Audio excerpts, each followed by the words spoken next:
మా ఊర్లో అంటే హైదరాబాద్లో ఒక ఆయన ఉన్నాడు, బోర్డు పెట్టాడు, ఇక్కడ మగపిల్లలు పుట్టడం కోసం ప్రార్థన చేయబడును అని పెట్టాడు. Do you see any problem in that statement? నేను ప్రార్థన చేస్తే మగపిల్లలే పుడతారు. సో స్పెషలైజేషన్, గైనకాలజీలో కూడా స్పెషలైజేషన్ అనమాట. Holy Spirit doesn't teach you things like that. పరిశుద్ధాత్ముడు వాక్యానుసారంగానే, వాక్యంలో ఉన్న సత్యాలే మీకు చెప్తాడు. వాక్యంలో ఉన్న వాక్యాన్ని స్థిరపరచడం కోసం నీకు గిఫ్ట్స్ ఇస్తాడు. ఆ గిఫ్ట్స్ తీసుకుని అంగడి పెట్టుకుంటాను, దుకాణం పెట్టుకుంటాను అని అంటే ఆశీర్వాదమే నీకు శాపం అవుతుంది. God is a blessing to అస్.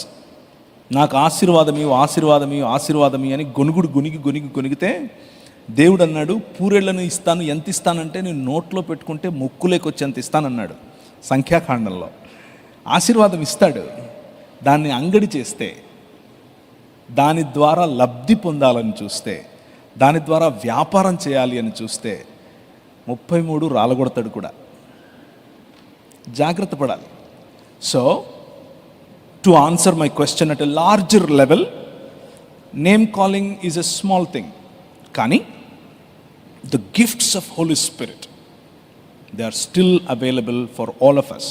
మనందరికీ పరిశుద్ధాత్మ దేవుని యొక్క వరములు అందుబాటులో ఉన్నాయి. వరములు సంఘ స్థాపన, సంఘ విస్తరణ, దేవుని రాజ్యం కొరకు, అంగడి పెట్టుకోవడం కోసం కాదు. కళ్ళు మూసుకొని లచ్చమ్మ వచ్చిందా, 100 మంది ఉంటే ఒక లచ్చమ్మ గ్యారెంటీ ఉంటుంది. అర్థమవుతుందా? కళ్ళు మూసుకొని దావీదు రానానా, 100 మంది క్రిస్టియన్స్ ఉంటే డేవిడ్ లేకుండా ఎలా ఉంటాడు? ఉంటాడు. ఇక్కడ 11 మంది ఉన్నారా? చూసారా? ఉంటారు. అది అలాంటి చీప్ ట్రిక్స్ దేవునికి అవమానకరం. దేవునికి అవమానకరం. అలాంటివి మనం ప్లే చేయకూడదు. కానీ పరిశుద్ధాత్మ వరములు ఉన్నాయి, వాడండి.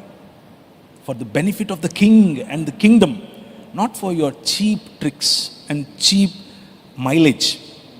చీప్ మైలేజ్ వద్దు. That will kill you and kill your community.